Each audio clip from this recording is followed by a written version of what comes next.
Good evening. Welcome. I'm so glad you're all here for tonight's program on What's Next for Ukraine. My name is Marcia Garrett. I'm the president of the World Affairs Council, and we're really pleased to have you here. We're especially pleased to have Dr. Preston back for his second program with us on the war. I know some of you are new to the council, so by way of background, we have been hosting programs in the South Sound since the 1930s. We are an independent, nonpartisan organization, and we work to promote public understanding of international issues and help facilitate our members' comfort in engaging in a global community. We've got a swell event coming up on October 20th. It's an annual reception that we host for the men and women of the Washington Consular Association. It'll be a party at the Tacoma Art Museum. Our keynote speaker is Denny Heck. So we'd love it if you might join us. And the next program in our speaker series will be November 15th. And the speaker will be Steve Niva, who is a professor at Evergreen. He's going to be talking to us on the migrant flows into the EU and the deadly crossing of the Mediterranean. So details on these upcoming programs on our really cool book club are all available on our website. While the programs that we present are all free and open to the public, they're not free to us. So if you have it in your heart to become a member, we would welcome that. And it's dirt cheap, you guys. It's dirt cheap. But we'd also welcome donations in support of our work. That would be a big help. So Dr. Preston first spoke to us in the spring of 2022, shortly after the war launched. He provided us a lot of insight into what was happening in Ukraine, and in particular, what motivated President Putin to act.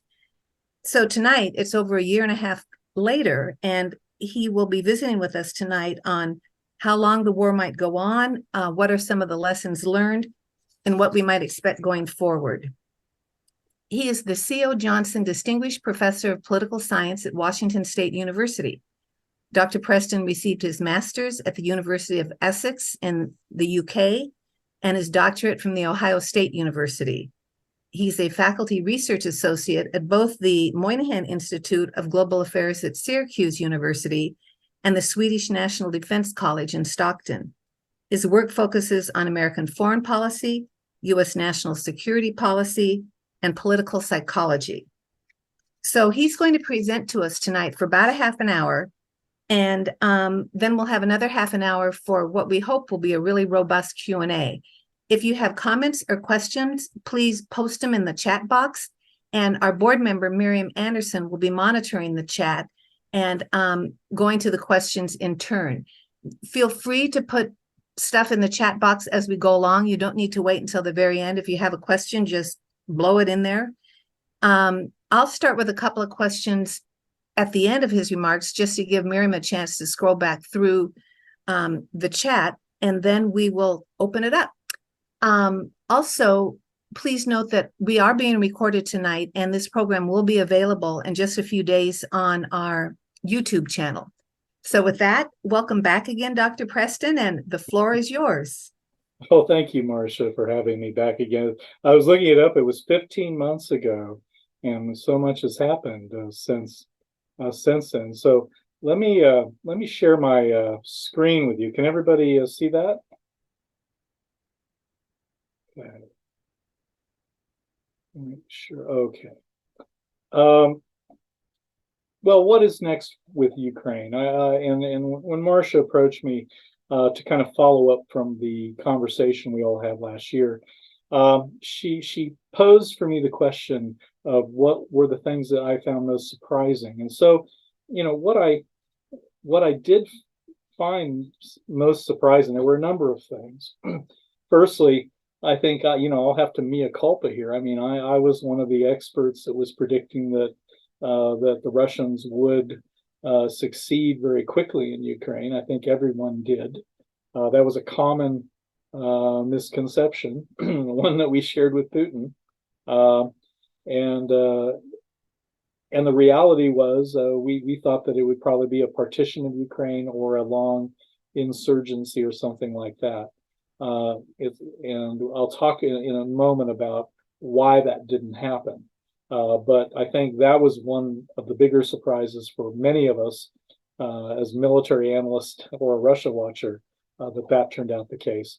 I think another thing that was a surprise was I always suspected that the Russian military wasn't quite as good as it was portrayed as being, but the level of incompetence, the level of the Potemkin village nature of the Russian military really was exposed by the last year and a half of the war.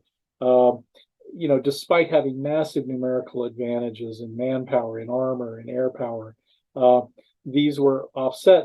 I mean, yes, the Ukrainians fought heroically and they were amazing and they had access to Western weaponry. But the Russian incompetence of not having their logistics in order, not having their command and control organized, etc. And I'll speak to that in a little bit too. But the degree to which that definitely magnified the ability of the Ukrainians to resist. I think the big surprise for a lot of us in the security community was in the security community, we have something called a revolution in military affairs. They call that an RMA. And an RMA is this anytime some new technology or new technique comes on the field which revolutionizes military affairs. So, for example, the first ironclad warship, the second that hit the water, every other wooden warship in the world was obsolete. That was an RMA. And I think what you're seeing in Ukraine right now is an RMA, where you're seeing just the tremendous impact that modern drone technology and UAVs and long-range sort of smart missiles, cruise missiles and things like that, the degree to which these have altered the battlefield. I mean, literally to the point where the Ukrainians have basically defeated the Russian Navy, even though they don't have a Navy, because of drone technology. So, and I think we saw a bit of this building in Azerbaijan, Armenia, where the Azeris were using Turkish Bakhtiar, drones to take out the Armenian tanks and things before, but nothing on a scale like this. And I think now you're seeing the real potential of this technology. And then finally, that the Russian economy has so far survived as well as it has against Western sanctions and technology bans. I think we expected there to be a more severe impact from that than what we got. Now, just to recap real fast, I mean, I don't want to spend a lot of time on this, but, why did Putin decide to go in? And a lot of that was his main motivations was he believed that, Ukraine going into NATO was an existential threat to Russia. And he felt if no action was taken, that they would soon lose their ability if Ukraine joined NATO and started getting armed. Putin also felt that he could weather the sanctions, which, he had a lot of foreign reserves. He had a big $110 billion oil deal with China. And, for Putin, he felt the outcome of invading Ukraine will be bad, but allowing Ukraine to join NATO would be worse. And I think Putin was under the feeling that he didn't have to worry about domestic opposition. He'd already jailed Navalny, who foolishly went back to Russia after being poisoned. Pretty much crushed the opposition to him running multiple more terms, etc. Basically took control of the media, and you're seeing the impact of that in Russia now with a lot of the population just being fed the official line about Ukraine. I think younger people figure out ways to get access on the internet to other sources of information, but there's certainly the older demographics in Russia don't. So they kind of believe that, oh yes, well, we are fighting Nazis in Ukraine and all of these things that Putin was saying. I think Putin definitely felt that Ukraine was just another color revolution that the West was pursuing, that the Russian military had performed well in Syria, etc., with new technology. So he felt, okay, here's another reason why we think we'll just roll over the Ukrainians. And of course, I think Putin was looking at securing his legacy as a great Russian leader, and restoring Ukraine to Russia fits into that very much, that Russian nationalist storyline. Well, that isn't what happened, is it? What ended up happening was that the Russian invasion failed to achieve the complete victory and the quick victory that it thought it would do. because of Ukrainian resistance, because of Western weapons, and because of tremendous leadership by Zelensky. And we were effective in sending lots of weaponry that infantry could use against tanks and aircraft. So a lot of the U.S. javelins that you saw lots of photos of the Ukrainians going up and using javelins to take out tank columns. U.S. Stinger missiles were keeping the aircraft and the helicopters at bay. All told, I mean, NATO sent over 17,000 anti-tank weapons to the Ukrainians at the beginning of, through the first bits of this war. And the U.S. at least 5,500 javelins and 1,400 Stinger missiles to the Ukrainians. So it wouldn't be that shocking when you look at the statistic I have on the slide.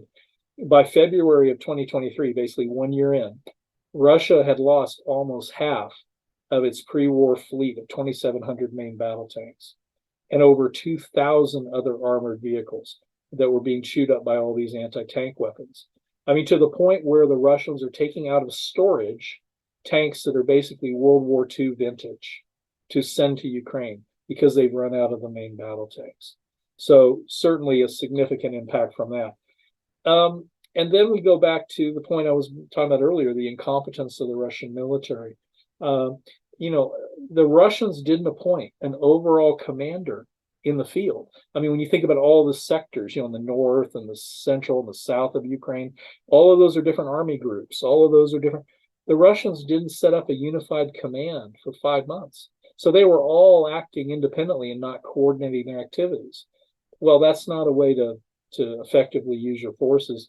So even though you had a massive advantage in numbers, Sun Tzu often said, numbers alone confer no advantage in war. Well, here you have an example of that with, because of the way the Russians were setting up.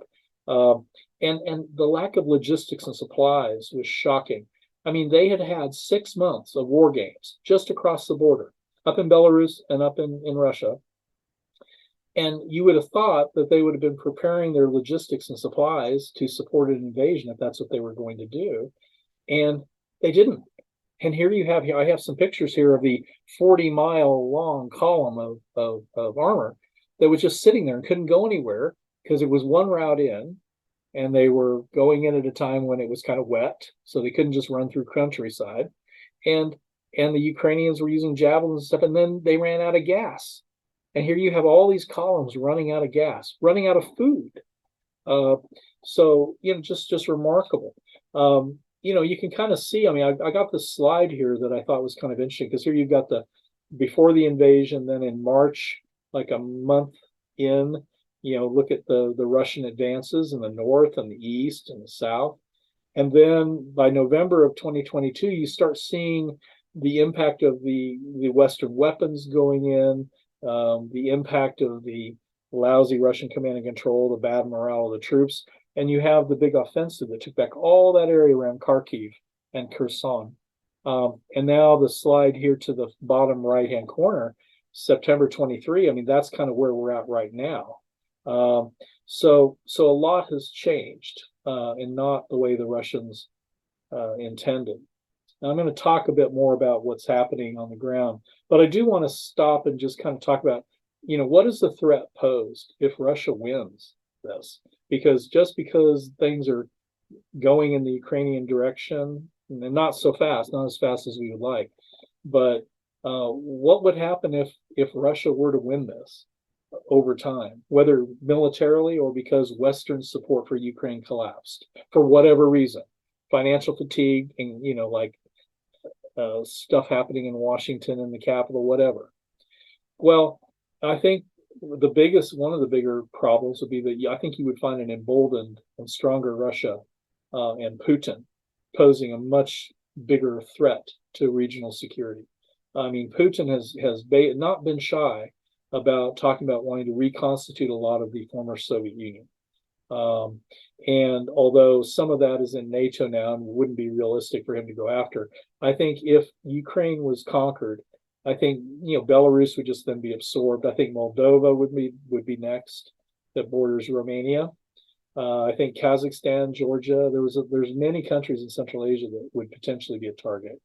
And I think that you just be looking at the next line of crises if he succeeds in Ukraine. And plus, I think then you've even got a greater security threat with NATO, and because then you're going to have Russia on the border of Finland, on all the Baltic states, on Romania, if Ukraine fell.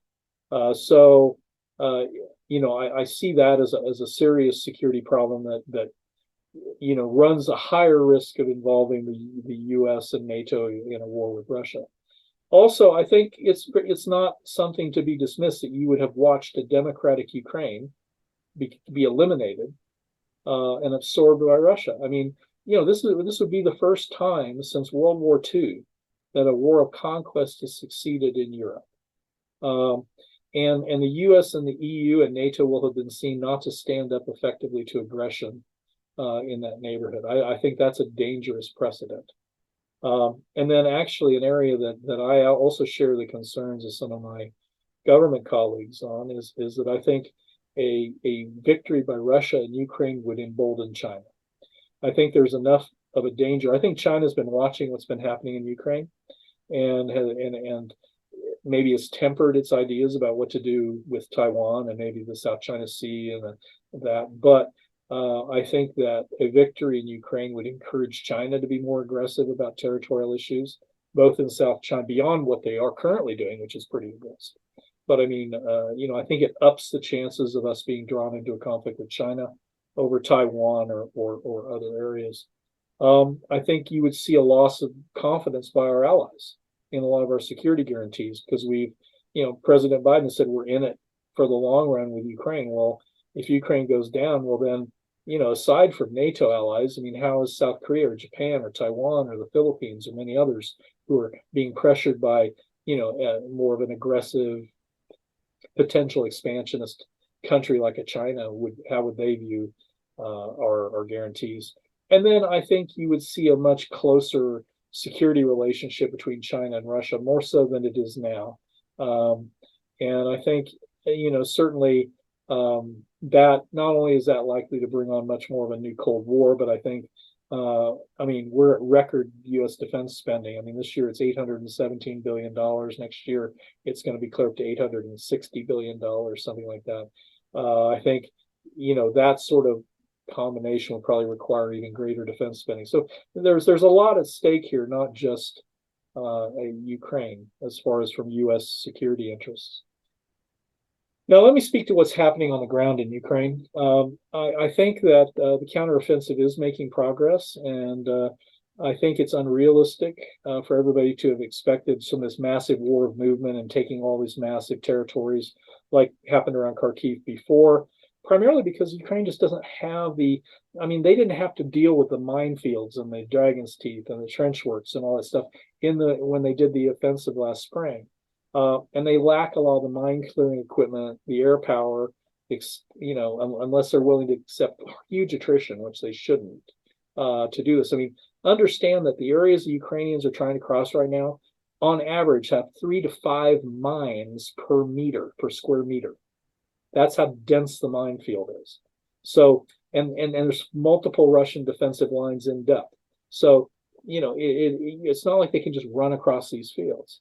And we're looking at the rainy season coming up. So I think that there's some challenges there. I mean, here's where we are. You can see in the purple where the Ukrainians are making some inroads, and the one that is of particular interest is up by Robotine, because they're actually getting a wedge in. They've actually broken through the Russian defenses here, and what you are seeing right now in Ukraine, and I think it's hopeful, is that they are expanding that pocket. They're expanding it to the point where, literally they could push through at the very tail end of it with armor and get behind the lines right now.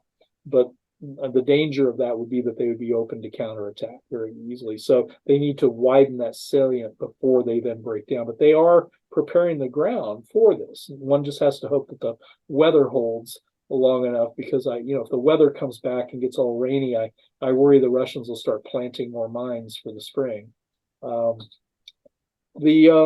think realistically, I mean, one of the most important things that needs to happen is the transfer of more critical advanced weapons systems to the Ukrainians, particularly long range strike systems, the HIMARS, the Storm Shadows, the ATACMS, which Biden has now agreed to send, which I would have argued should have been sent, 6 to 8 months ago.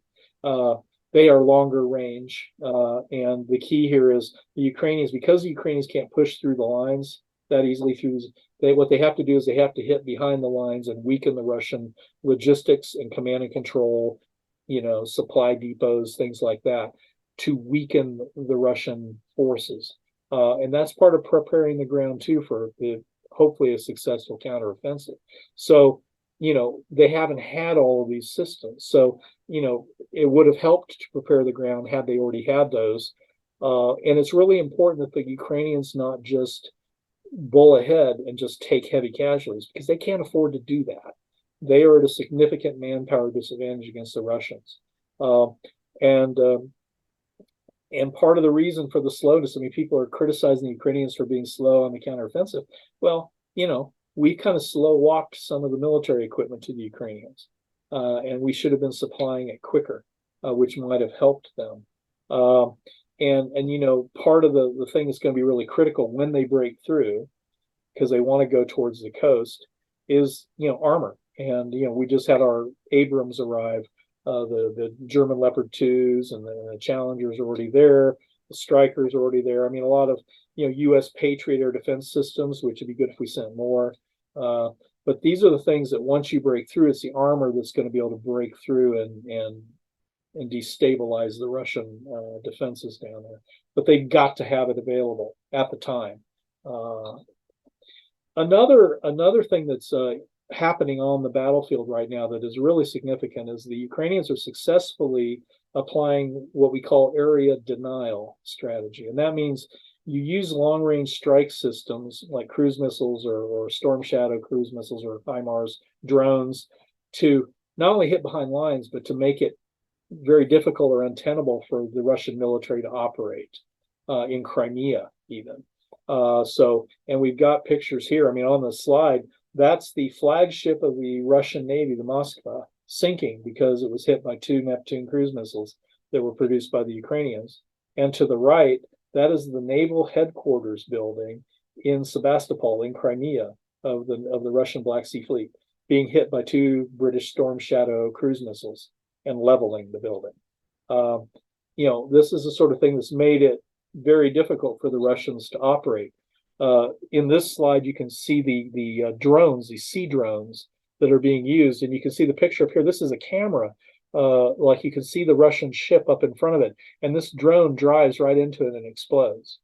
And the Ukrainians have been making tremendous, sort of effective attacks using these sort of drones, unmanned drones, and it's actually forced the Black Sea Fleet to withdraw. I mean, the Black Sea Fleet has mostly left Sebastopol because they're too vulnerable to being attacked, and they've had to relocate to a naval base in Russia. So this is significant. This is the Kerch Bridge from Russia to Crimea that's not only been hit by drones, but also was blown. You had a truck bomb on it, and you can see some of the damage of that. That's a big supply route into Crimea.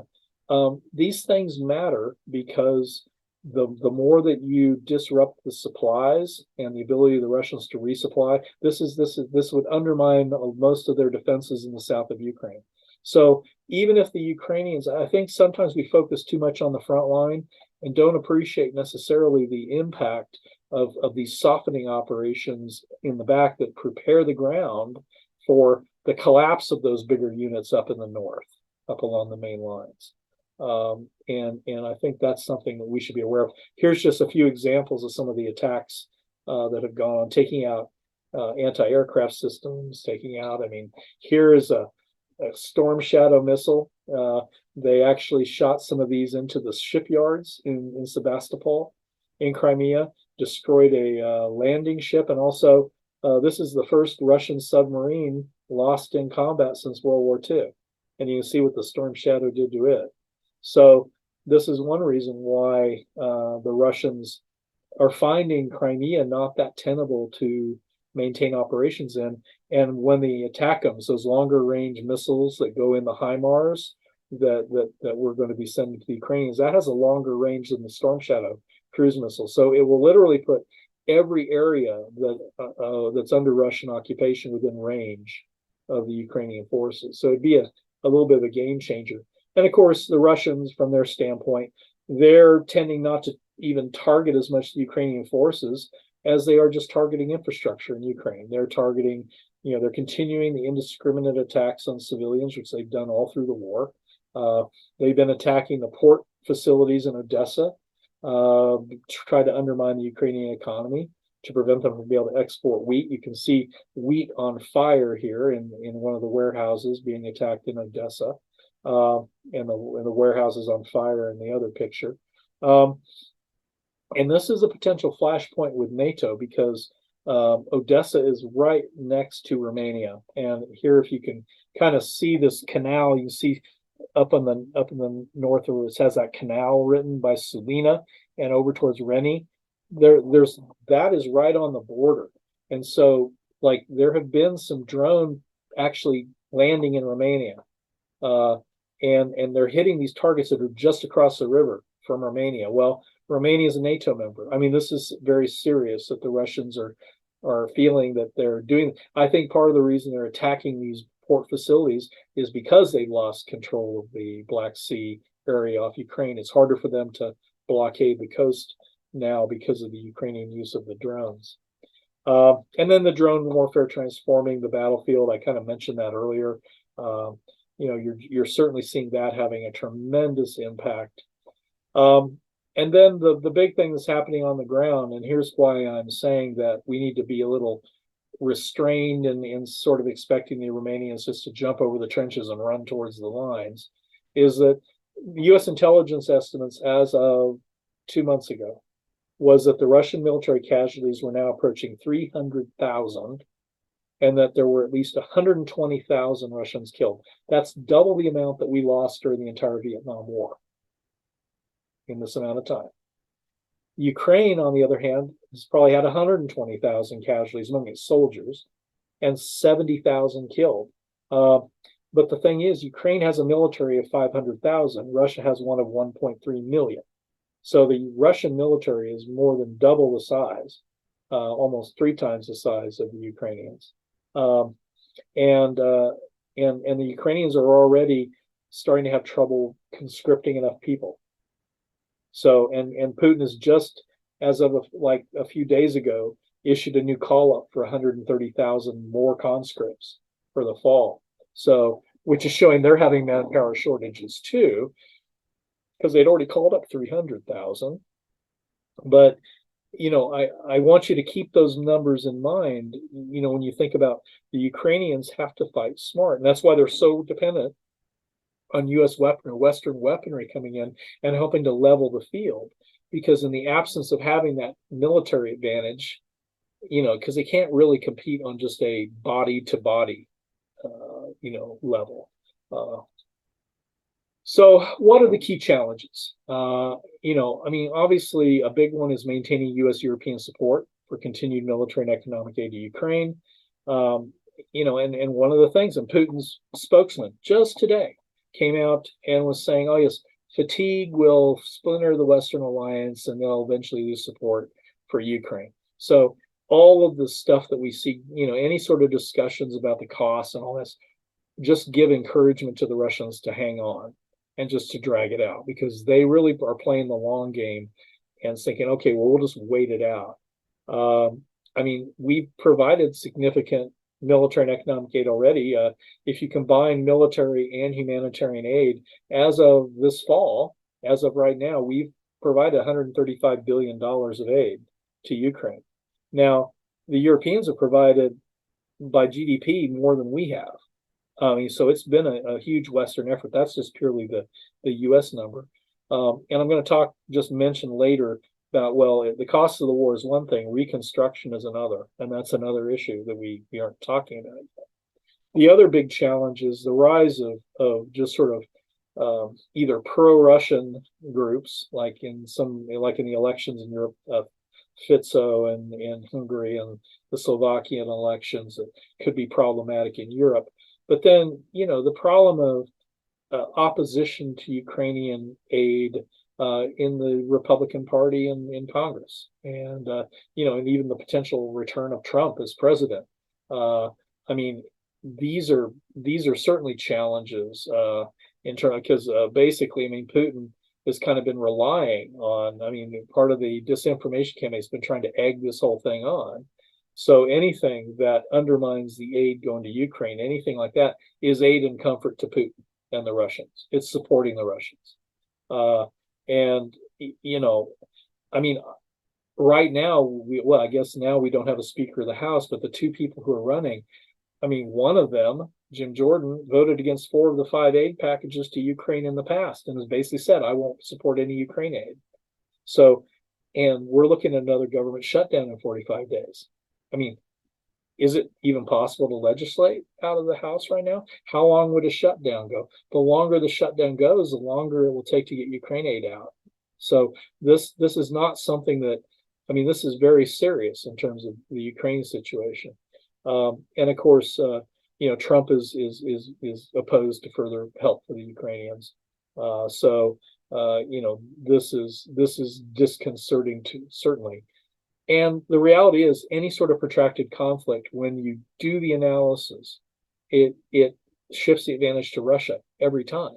The longer this goes on, and this is part of the criticism that I've had is like, more aid needed to go quicker, more weapons needed to go quicker. Because the thing is, if you drag this out, Ukraine doesn't have as many people. There's only so much, over time, if Russia's willing to just, the advantage eventually shifts that direction. And I don't think it's unrealistic to think that there might be fatigue in some countries and eventually frustration about the amount of money. And I think Putin's very likely to double down on Ukraine, primarily because, originally when I mentioned at the beginning of the talk that Putin originally thought Ukraine was a threat, existential threat to Russia. Well, now the Ukraine situation is an existential threat to his rule and him. I mean, because if he gives in on Ukraine, he's done. So another key challenge for us is dealing with the leakage in the sanctions regime. I was talking with Marcia a little bit before about this.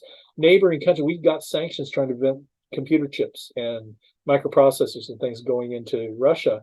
But all the neighboring countries around Russia have actually been importing large amounts of consumer goods, washing machines, smartphones, computer chips, and then re-exporting them to Russia. So it was a way around the sanctions, and they've been able to obtain some, not as much as they need, but they've been able to obtain some stuff to refurbish weapons. Russian trade and imports have recovered to pre-war levels at this point. Russian oil revenues, well, they are usually about before the war, they were 36% of the entire Russian budget came from oil. Even by 2023, even of right now, it's still 23%.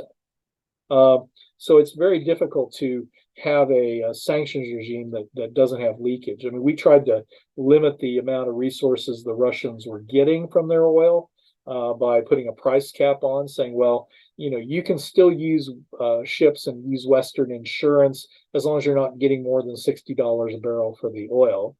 But the idea was let's not cause the global economy to collapse. Let's not cause the price of oil to go up to, $150 a barrel or something. So, I mean, there was a reason for them not just totally cutting it off, but at the same time, you're still providing resources to the Russians by doing this. So there's still leakage in the sanction regime. And China is a huge buyer of Russian oil. Just in the first half of 2023, 6 months, $30 billion of oil purchases. There's also a black market where the Russians take out tankers and transfer oil onto unmarked ships at sea out in international waters. I mean, Russia today is still the second largest oil producer ahead of Saudi Arabia. And here you've got a little slide that talks about who's still buying Russian oil. So how long will the conflict go? Well, again, I think because it is an existential threat to Russia, to Putin now, I think Putin is going to double down. I think he's going to continue to double down. I think you're going to see, I mean, we're already seeing, the intelligence community is already talking about the fact that you're seeing renewed social media influence campaigns from both Russia and China impacting in the US and in Europe, trying to, undermine support for Ukraine, talk about the costs, all of these things. And I think the reality is only a massive battlefield reversal, like a really successful Ukrainian counteroffensive would potentially make peace talks possible. I think it's only if you make the situation untenable for the Russians that they won't continue to double down. And even then, I mean, I think it's still 50-50 as to whether Putin would engage or just double down even more. I'm one of the people that think that if the Ukrainians get to the point of actually invading Crimea, that they might use tactical nuclear weapons as a demonstration to deter the move. And the reality is peace talks or a ceasefire are not necessarily optimal for Ukraine. Let's be realistic here. I mean, we keep talking about, we need to have peace talks, because then we won't have to be spending the money to support them. But if you do a ceasefire, that is a total loser, because that just allows the Russians to rearm and reorganize themselves and just attack Ukraine at a different point. It doesn't solve the situation at all. And you'd have to think about, well, what security guarantees would be required if you had a ceasefire or a peace treaty? I mean, would we have to then just bring Ukraine into NATO right at that point? I don't know whether you'd get those European countries now with those governments like in Hungary and stuff that would agree to it, because it has to be unanimous vote. And also, just politically in Ukraine, if Zelensky gives away Crimea, I mean, nobody can talk about. I mean, Zelensky can't, even if he's willing to, maybe he can't publicly say that I would negotiate any territorial exchange in a peace agreement, because it'd be suicide politically. So the recommendations that we really have, we need to be exporting the longer range, more high-tech systems. I think the F-16s need to be exported. I think the ATACMS need to be exported. I know that the concern originally was, the Biden people were saying, well, we don't want to send something where they could hit Russia with them. Well, that isn't a convincing argument. And the reason why is because the systems that we've already sent, the regular HIMARS, they could hit Russia too. You just have to pull them closer to Russia. I mean, there's nothing special about the ATACMS or the F-16s that are not unlike anything else that has been sent. They could all be used against the Russian territory. The Ukrainians have said they won't, and so far they haven't. So, and I think we need to just accept that that's not a real stopper on doing this. I think the big concern is the ammunition stockpiles running low. And I think, in Europe and in the US, because we haven't been maintaining our stockpiles, and the Russians aren't the only ones running out of ammunition. So are the Ukrainians, so are we, so are the Europeans. One of the reasons why the Biden people shifted to send the 155 millimeter shells that were cluster munitions was because we aren't using those anymore. And there was a stockpile of 1 million of them that were, and that was what was available. I mean, Putin's going hat in hand to North Korea in places to try to get shells. So, we're looking at ammunition stockpiles running low. So we need to really make an effort to improve that situation. I heard a proposal the other day that I thought was quite a good one, because when the war started, we actually froze Russian assets in U.S. banks and European banks, about $300 billion of them. Well, in the past, we froze seized assets and gave them to the UN Compensation Commission regarding Iraq. The U.S., with its European allies, could seize those funds and give them to Ukraine for reconstruction, which I think would only be right. I don't really see a situation in which we would just hand that money back to the Russians. The major overall consequences, just to wrap this up, I know I've gone on a little bit longer, but I'll also hang out a little bit longer to answer some questions. One of the consequences of all this, I know it's wishful thinking. Everybody's got wishful thinking that this has undermined Putin. It hasn't. This whole thing has strengthened Putin. Putin is stronger now than he was before the war started. He has effectively eliminated the opposition. I mean, everybody was kind of getting all hopeful when Prigozhin was doing the things he was doing. I think you saw what happened to his economy airline. So I think it was obvious that was not, Putin is in a stronger place. And is he perfect? No, but he's in a strong place. Russia is a junior partner to China at this point. I think the dependence that they now have upon China for trade, for support, for everything, especially with the isolation, I think that strengthens China in the long run. I think NATO's ended up being stronger and expanding its membership, adding Finland. It will add Sweden eventually. The exact opposite of what Putin wanted, a stronger NATO. Well, that's what he's going to get because that's what's happened. And the big one, the big consequence, and it's just getting worse by the day, is that Ukraine's economy and infrastructure has been devastated. I mean, even if we win the war right now, it's just like after World War II.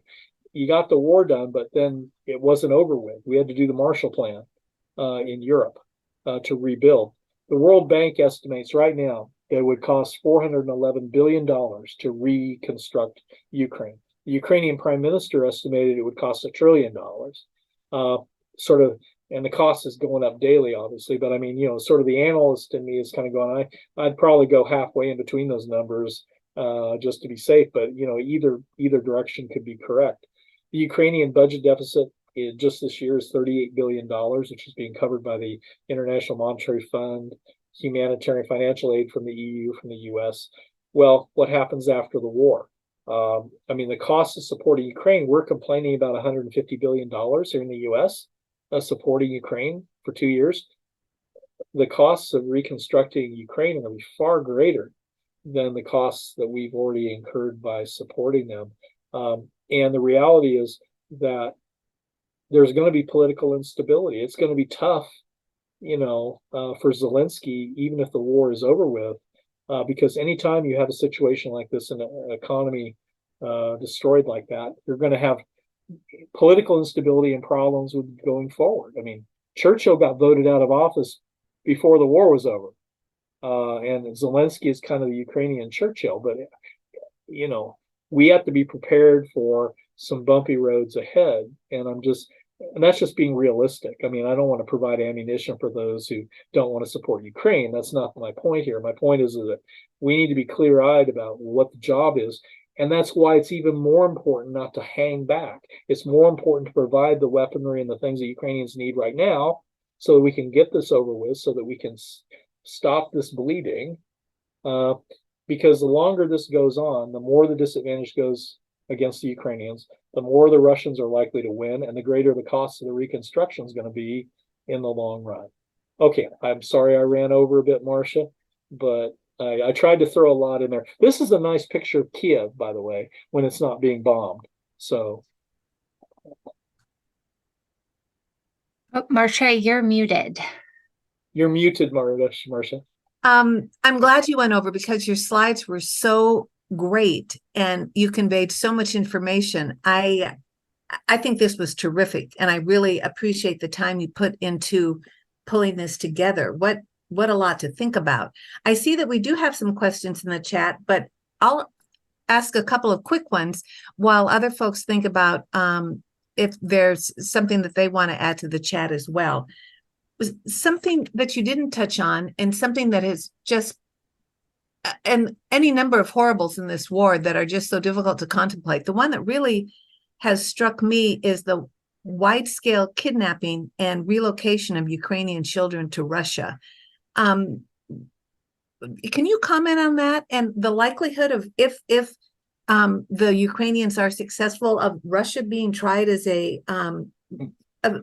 them being tried as war criminals? Well, I think the chances of unless Putin is foolish enough to take a tourist trip to Florida, he's not going to get arrested. I mean, people are only brought before the Hague when they totally lose and get captured by somebody. Generally, as a rule, that's how Milosevic and many of these people ended up in the Hague.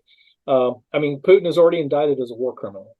So, if he went to a certain place in the world, they would be obligated to arrest him. He's not going to do that. And we're not going to be able to get at a lot of the people who've been doing that because Russia isn't going to be completely defeated to the point where you can just, hold people responsible. I think it's still important to hold them accountable by charging them and showing a light on what's happening. It is without question a war crime. Mhm. the forced relocation and resettlement of the children. But it was a war crime to do that to the population too, the adults, because many of the adults, there's been hundreds of thousands of Ukrainians that have been forcibly taken to Russia, and in many cases taken clear out into Siberia or Irkutsk or places. It's not just the kids. But yeah, it's unquestionably war crime. But I mean, this is like one war crime out of how many war crimes? I mean, Right. the indiscriminate bombing of the civilians and the targeting of that cafe just yesterday, it killed 51 civilians. That's a war crime. All of those are war crimes. All of those are war crimes. Hmm. Yeah. Speaking of war crimes, will the Wagner Group reconstitute itself as an effective player in Ukraine, or have they essentially been decimated? I think they are in some respects back again in Ukraine. Putin just reappointed. I mean, it's going to be a defanged Wagner. It's not going to be. I don't think it's going to be the Wagner of old, because Prigozhin had a whole lot of leeway to operate in all sorts of ways that the new group isn't going to be allowed to. And Putin's handpicked the new guy to run Wagner. And so, because I mean they are important to Putin, because a lot of the operations in Africa and stuff are primarily spearheaded by the Wagner Group, and they were important in Syria and they were important in Ukraine. So I don't think you're going to see Wagner go away. I think that they're not going to be as much of a big player as they were before, because I think Putin, after having had what happened when Prigozhin happened, I don't think he's going to have a shorter leash, the new guy. And I think it was, I mean, Putin solved a problem that we had, which was Prigozhin. I mean, Prigozhin, not a nice guy. I mean, aside from the Wagner Group stuff, Prigozhin was the person who was in charge of the troll farms that ran the computers that were doing all the social influencing and the manipulation on the internet that was interfering with elections in Europe and in the US and other places. So Prigozhin was a problem he was a pain. So nobody shed a tear when Prigozhin's plane blew up. I think I would say. But yeah, Wagner isn't going to go away, but I don't think they're going to be as much of a key player. They were a big player prior to this. But I think Putin thought he had an attack dog that would obey, and then it bit him. So now he's kind of keeping a muzzle on it. Thank you for that. Could you drop your slides so we can Sure. see the other peeps who are still looking at us? And Miriam, why don't you go ahead and turn to the chat box? Miriam actually had some technical difficulties. This is Amy. Oh. So I've got the first question, and it was from Brian Bennett. If you want to unmute yourself and ask your question. Sure. So I just wanted to, if you could talk about the importance of Crimea to Ukraine. I volunteer for the Ukrainian Association of Washington, and we meet with our congressional representatives regularly. And it has come up that this is considered a red line by Russia, and but that parts of the Biden administration and NATO also consider that Putin considers that to be a red line. It is a red line. It is a red line, and I mean, it is. I'm not using hyperbole when I say that I really do think that is a line at which, if there was a real opportunity of a big invasion going into Crimea, I could see the Russians using a tactical weapon, because there's Putin's already annexed Crimea a long time ago, and there is something in the Russian psyche about Crimea being part of Russia. And in the previous talk that I gave for the World Affairs Council, I talked about kind of the history of how Crimea even ended up in Ukraine. It wasn't there originally. It was only transferred to Ukraine in 1954 or 56 by Khrushchev. And it was not meant to be a big deal. I mean, Khrushchev actually was Ukrainian, and it was a ceremonial thing. It would be like if the Soviet Union never broke up, it would have never mattered that Crimea was transferred, because I mean Crimea had been held by the Russians ever since the 1850s. There's certainly a segment in Russia, and certainly among Russian nationalists, who, who see Crimea as Russian. I think, most of the Russian population view Crimea as Russian. So for Putin to give up Crimea, to me, I don't see how he survives that. So I think that there is, I think that the reality is, in the long run, if you eventually do have a peace deal, you might be able to trade all the other territories. But I just kind of wonder how you could work the deal without letting Russia have Crimea. I know that isn't something the Ukrainians can acknowledge at this point, but there's a problem of what is realistically possible. I mean, I always kind of like, I always tell my colleagues or my students or different people, it's like, well, it's one thing to wish the world was one way when it isn't, but you have to deal with the world as it is, the facts on the ground, as my military colleagues talk about. The only way the Ukrainians get Crimea back is if there's like a total collapse of Russia. I mean, say if Putin drops dead tomorrow or somebody blows his plane up and there's a total change of government, that's the sort of scenario where I could see that happening, potentially. But boy, I've followed Putin for 20 years. I just have real trouble believing that he would that isn't a hard red line for him.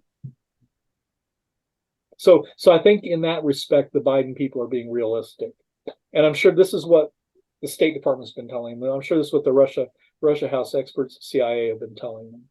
Vis-a-vis Putin. So.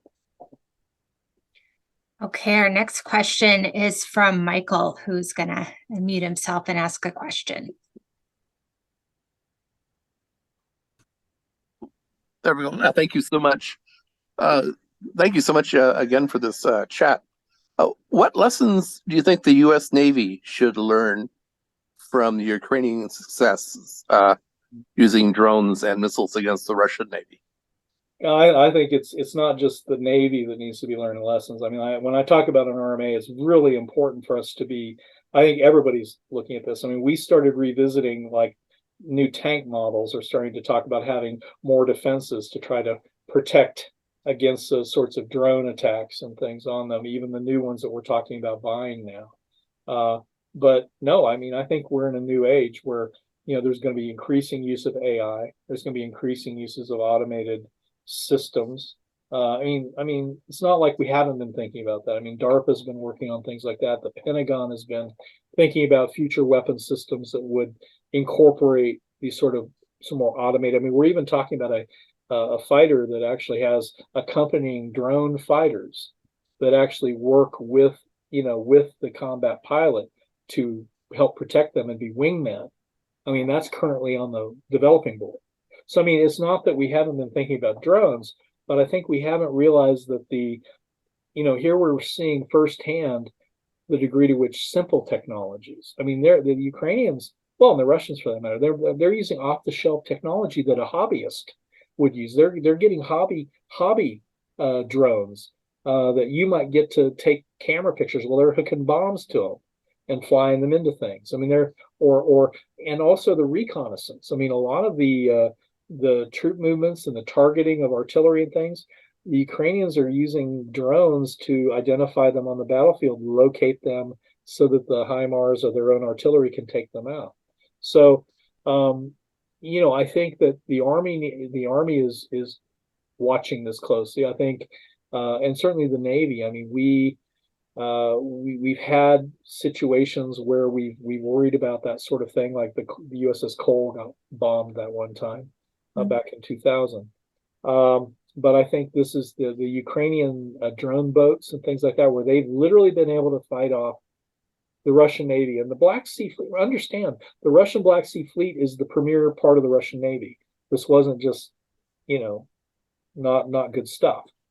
And yet they've basically driven them away because they can't cope with and can't counter this lower technology stuff. Some of the drones, you saw the boat ones, but there's also some submersible ones that the Ukrainians have been using. And I mean, I think any fleets are at risk of that. And I think what you're going to see with the US Navy, just as an example, is I think you're going to see them developing higher tech versions of these things. And I think the Chinese will do that. And I think the Russians will do that. So this will become part of naval surface combat operations and planning in the future. And I think you're seeing the beginnings of it here in the Ukraine battle. That's why, again, that's why I talked about it being an RMA. I think it is a significant development in warfare, just generally. Thank you. So our next question is from Tony. First of all, thank you so much for your presentation. You talked about the Russians' focus on trying to destroy and destabilize the infrastructure, in particular, the energy infrastructure. Do you think at any point the Russians will actually attack some of the nuclear power plants, even with the risk of potential radioactive blowback directly back into Russia? Well, I would hope not.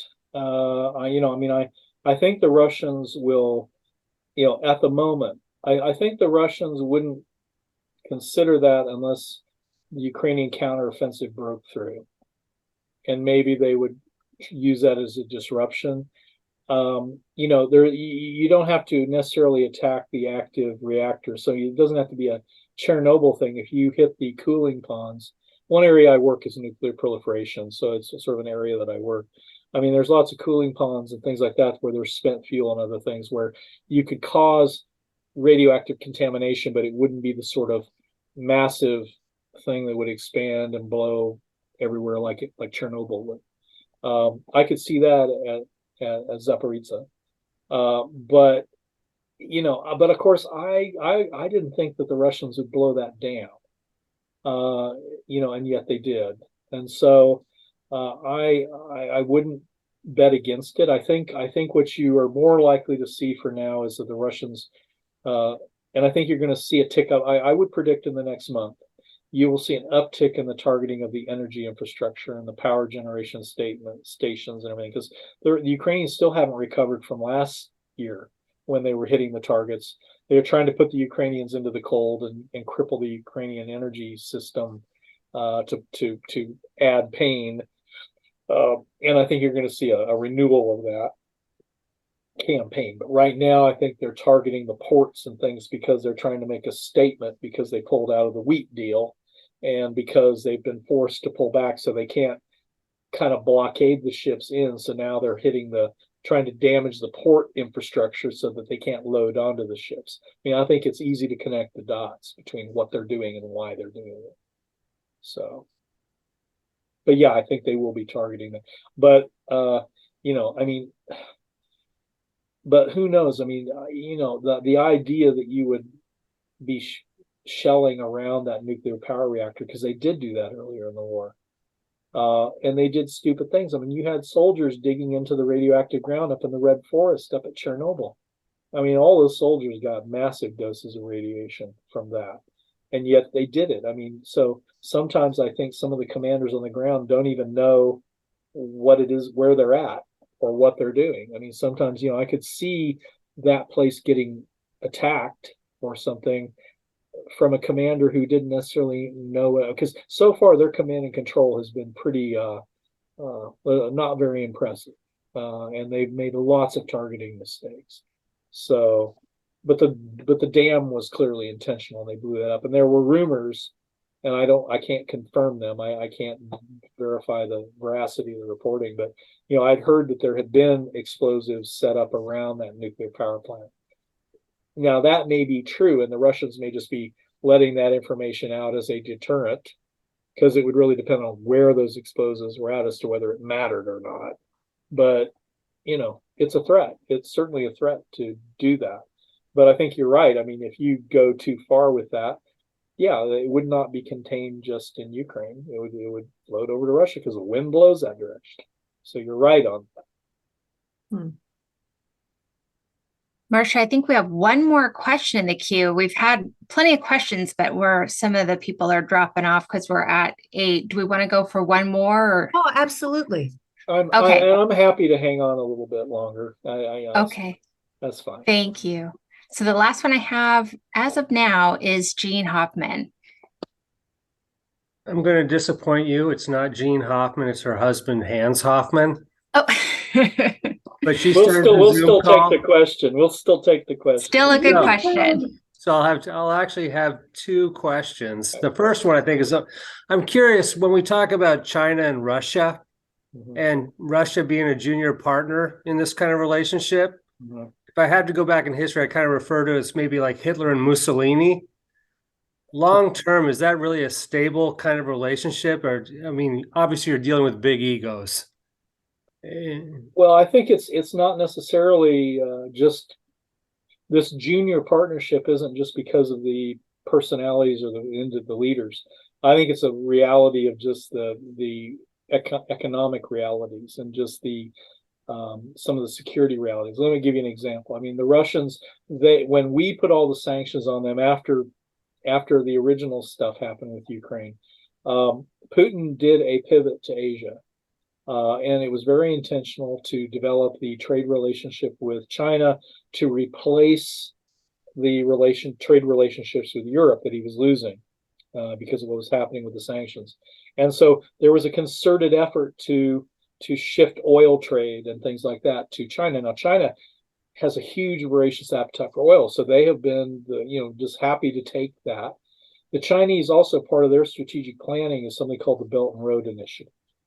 And they have been putting in hundreds of billions of dollars to build railroads, build ports, build roads, help with construction projects all through Central Asia, clear into Africa, clear into other places like that to expand kind of a modern Silk Road, if you will.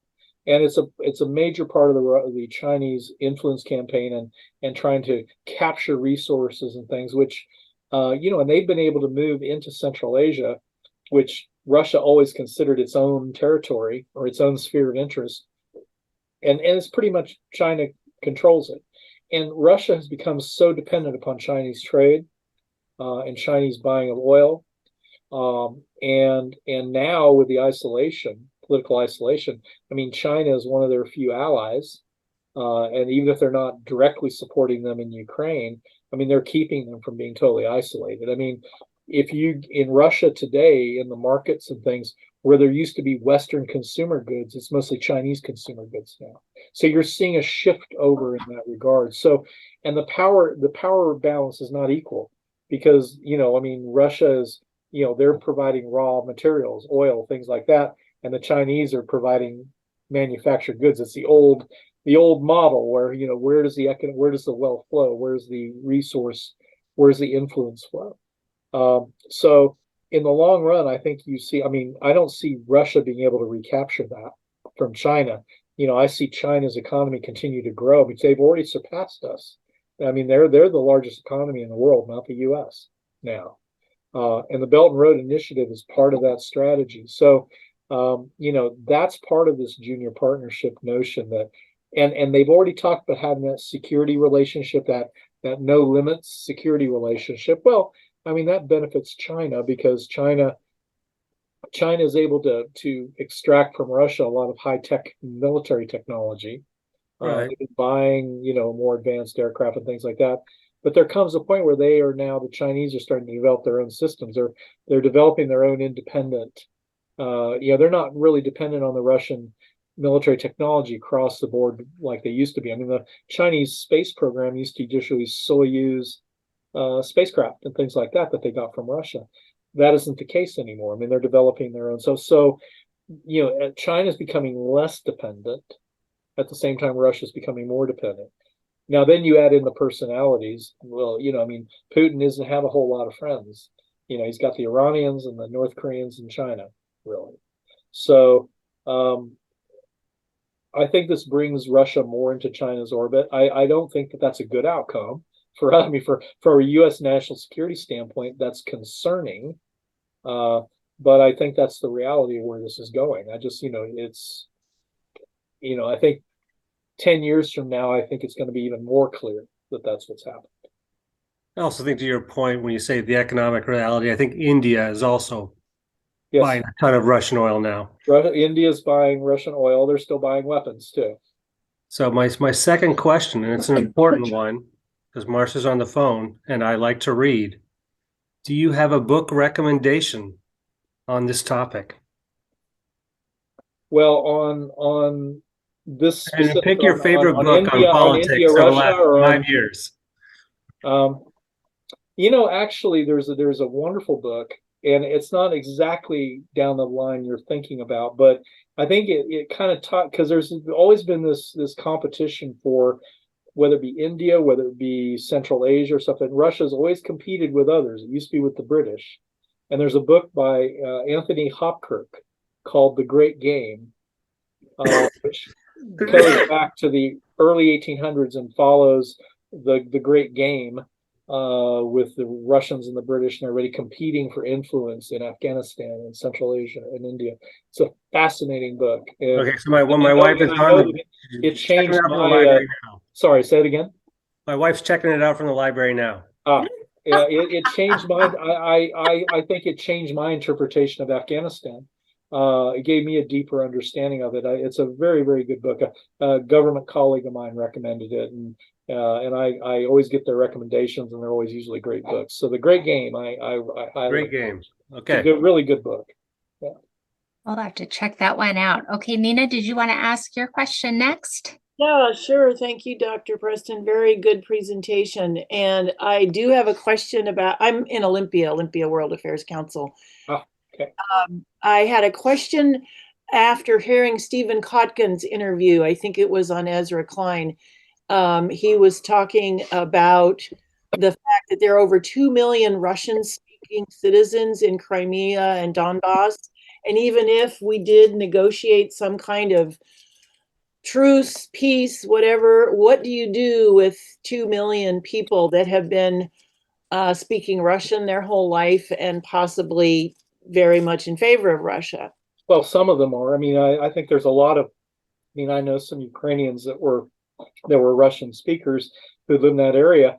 They're not fans of the Russians now after having been bombed and all the things that have happened. I think that, this goes back to the Crimea question. Somebody asked about Crimea a little bit ago. The vast majority on Crimea are pro-Russian and want to stay in Russia at this point.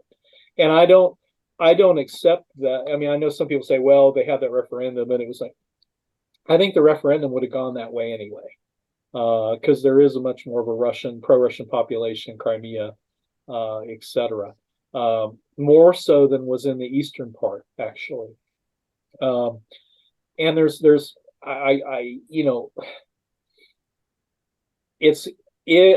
think it's going to be difficult unless people just are voluntarily moving. If you have a peace deal that has territory moved, because anytime you start forcibly moving populations, that's ethnic cleansing.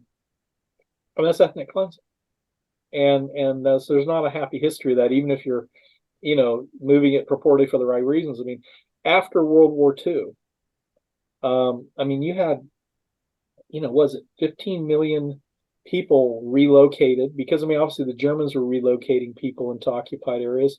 Well, you had the Allies deoccupy a lot of these areas and move people out after the war. Lots of people died during those relocations, and I mean, I think on one level in eastern Ukraine, it's been so devastating that a lot of those villages are just, I mean, they're villages in name only. It's kind of like if you go to World War I battlefields in France, and there'd be like, well, there's a little plaque where the village used to be. Well, that's pretty much what you've got in a lot of places on this battlefield now. I mean, a lot of these cities are just rubble, ruins. So, in some places, where are these people going to go? I mean, I think we're going to have an additional problem because we had displaced people. I mean, probably half of the Ukrainian population got displaced at one point or another, and we still have probably 4 or 5 million Ukrainians living outside of Ukraine that fled from the beginning of the war. So all those people are going to, what are we going to? How are we going to help them go back? I mean, all of this comes under that umbrella of what I was kind of referencing sort of briefly about reconstruction costs, because part of the reconstruction is well, if you're going to bring these people back in these areas and reconstitute the agricultural industry and all that stuff in that part of Ukraine, which is where it was, you got to rebuild those villages. You got to rebuild those things. That costs money, and it isn't like you can just move the people just and then it's all right. So it's going to be a headache. I think there's no great answer to your question. It's a good question. I think there's a lot of people, State Department are probably working on papers on it right now. With like, okay, what do we do? What do we do if that happens? Right. That was an excellent interview with Stephen Kotkin, and he was trying to pose the question so we would think beyond just what the tactical warfare is right now and the rebuilding. So anyway, thank you very much for your presentation. It was wonderful. Sure, you're welcome. How are we doing? Do we have time for one more? Sure. Yeah. Marcia? Oh, Sure. Okay. Okay. John Lucas posted this question and it was interesting to me. Sorry, actually, I had Karen teed up, Marcia. Oh, I'm But sorry. can we let Karen go, Oh, and then absolutely. Karen should go. okay. We'll take both of them. I'll be. And then we'll close and you. let this man get a drink. Well, I got a drink. thank you very much, Doctors. Excellent, excellent presentation, and I concur with Marcia about the slides being incredible. So, anyway, with Hitler, of course, there were several assassination attempts. Unfortunately, obviously, unsuccessful. That were unsuccessful. Yeah, obviously. So, but in any case, it just boggles the mind that you said earlier after I asked my question that Putin is stronger than ever. So, it is mind-boggling that could be the case. So that's what I'm wondering about, any fault lines within Russia, or has he just managed to use the information machines so well that he's able to snow everybody? Well, I mean, I think the level of repression in Russia, I mean, it reminds me of, when I used to go back to visit the Soviet Union, when the Soviet Union was still there. And the level of state repression, I think, is basically almost Soviet level again in Russia. I mean, I think a lot of the civic society elements that Russia had developed, I think a lot of it's gone. I think that, the Russian, the Putin regime has been so effective at crushing and really coming down hard. Like anybody criticizing the war, anybody doing it, gets hauled off by the police, gets put in prison. Navalny got thrown away in prison, and they keep adding on to his prison sentence. But Nemtsov got shot to death just on the bridge outside the Kremlin. He was the guy before Navalny. Mm-hmm. So, I mean, I think there's a message being sent. I mean, Putin's been very effective at sending a message to people of like, don't cross me. I mean, how many oligarchs and others who, may or may not have been totally firm, they keep, for some reason, falling off of balconies. They keep falling out of windows that are 3 or 4. And if you're a Russian oligarch and you're in a hotel, never book a room that isn't on the first floor. I mean, that's and Putin is, and I think Prigozhin, what happened to Prigozhin was a very serious message that Putin sent to everybody, and I think it's going to be a huge deterrent. Because you notice the commander in Rostov, he disappeared, and now he's been demoted. Who had been sort of supporting Prigozhin, and then even when and everybody got all wishful thinking, oh, this shows Putin's on the way out, and this shows he's weak and losing control. And I was just kind of shaking my head as everybody was talking like that. It's like, wow, wishful thinking can go a long way, but. But Prigozhin, I mean, lured him back, made him think everything was forgiven. Because I do need the Wagner Group, but what Prigozhin didn't understand was like, I need the Wagner Group, I don't necessarily need you running it. Right. And then a very, very, I mean, who doesn't think that Putin blew up that plane? I'm sorry. Of course. Everybody knows he did, and everybody in Russia knows he did, and so. What's that message say to anybody who might be at a level where they could, I mean, because it's not like anybody can just overthrow Putin.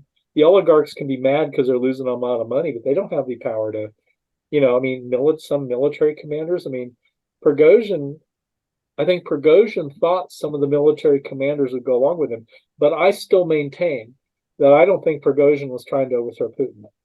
I think Prigozhin was trying to get rid of Shogun, the defense minister. That's who Prigozhin was after, and he was after Gerasimov, the overall Russian commander, and he had invited them. They were supposed to come down and visit a village near the border with Russia and Ukraine, and the FSB actually got wind of the plot that Prigozhin was going to arrest them, and so they didn't turn up. And that's when Prigozhin did his little march towards Moscow.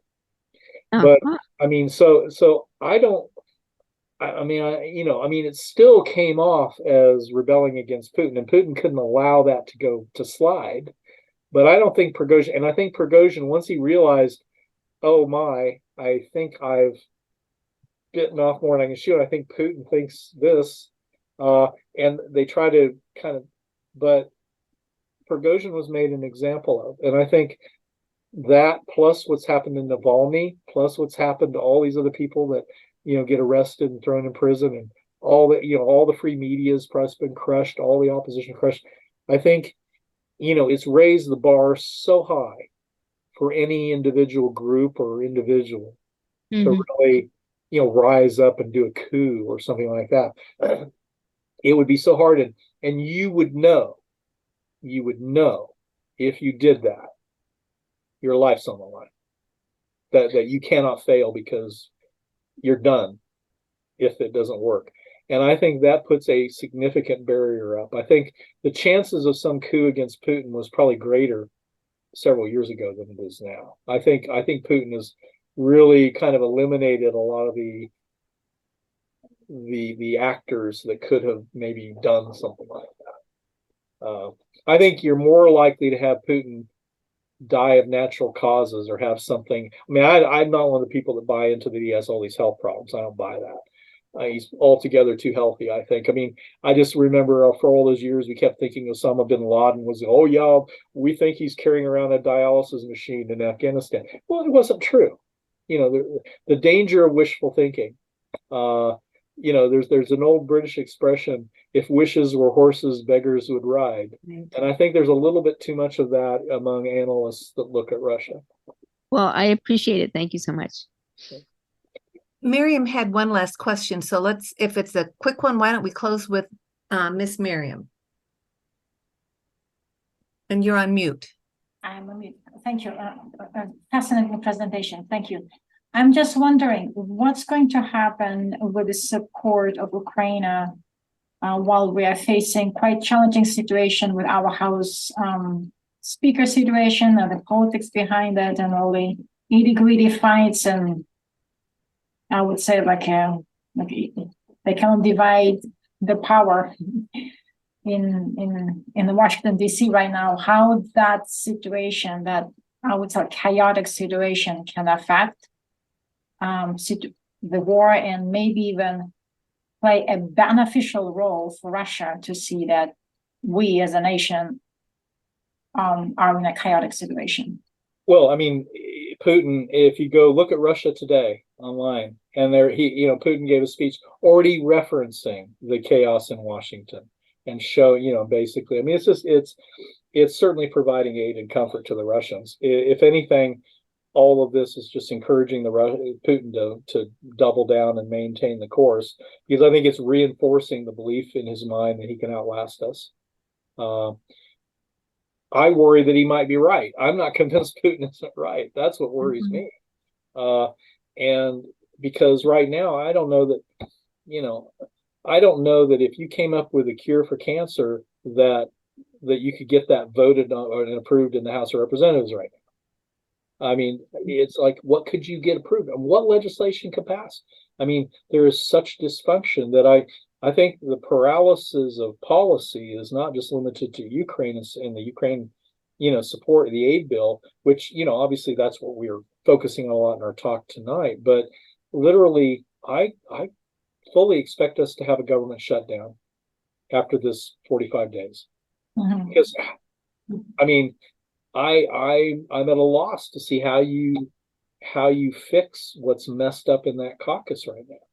And the Ukraine thing, I mean, there might be a chance to force. I mean, I know there's a procedure within the House where you can actually force a vote on something without the speaker.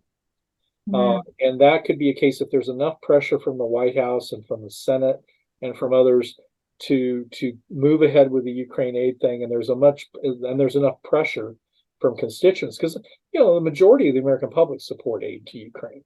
I mean, it's only within the Republican Party that you have the support for Ukraine starting to collapse, and it's because it's become almost a litmus test for some of the hardliners. Oh, you have to be opposed to Ukraine aid because Biden's in favor of it, sort of thing. And Trump isn't helping. But that we still have a little bit of time. There was still allocated several $billions that I think the Biden people can play around with to continue some aid going in. But what worries me is that this is the time. This is slowing down. It's turning the spigot on the water flow down at a time when it needs to be ratcheted up. I mean, the whole point about not delaying and not slow walking things and not making this a protracted conflict is because the longer this goes on, the more it favors the Russians. And all of these things like that just help the Russians to succeed, and they help to hobble the Ukrainian resistance to the Russians, and it actually works to prevent them from being successful with their counteroffensive. So I mean, it's a shame that we have the domestic politics having that kind of an impact. I mean, it still surprises me that, I mean, the Republicans that I used to remember back in the 80s would never have been supporting the Russians in this way. And to have the reversal, I mean, I think Ronald Reagan wouldn't even recognize these guys at this point.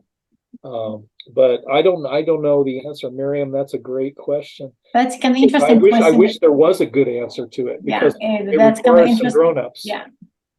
And also the very interesting coincidence happening with Nagorno-Karabakh right now, just forcefully putting the ceasefire. And I'm like, why is, I grew up with the Nagorno-Karabakh problem my entire childhood, and there was the situation would never solve, but suddenly the situation is Well, that's solved a fait accompli at this point.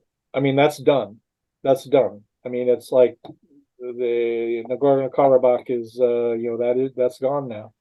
The Russians weren't able to interfere with it. I think the Russians made a calculation that it was more in their interest to keep the Azeris and the Turks on their side than the Armenians. And I'm not sure the Russians could have done anything anyway, given how tied up they are in Ukraine. But you just see, I mean, it's one of those things where, I mean, the new speaker, I mean, I think the main chance in the House is if you have to have one or the other, if you have to have Scalise or Jordan, you'd probably want Scalise, only because Scalise at least has voted in favor of Ukraine aid. And he's not adamantly, I will never support Ukraine, whereas Jim Jordan had basically voted against 4 of the 5 aid packages in the past, and already has said he won't support any more aid to Ukraine. So, I mean, I think a lot of what's going to happen, I mean, if there's going to be a route towards getting the House to kind of, okay, let's work with the Senate to get a aid package through, I think the chances of that, if Jordan becomes speaker, is much reduced compared to Scalise. Neither of them are great for this issue, but there's one is better than the other for sure in terms of just how they've behaved in the past. So, Dr. Preston, I'm mindful of the fact that you have been speaking with us for close to an hour and a half, and we are extremely grateful, not only for your fabulous slides in the presentation, but the fact that you spent so much time answering our questions. It's been just a superb presentation, and we really appreciate it tonight. So go Cougs, and thank you very much. All right, well, thank you all for having me. Thank you so much. I always enjoy talking to your group. Well, good. We'll have you back when we've got that great Ukraine victory to celebrate. Well, okay. Hopefully that is soon. Hopefully that will only be maybe another year away. We live in hope. Okay. Thank you again. Thank you so much. Good evening.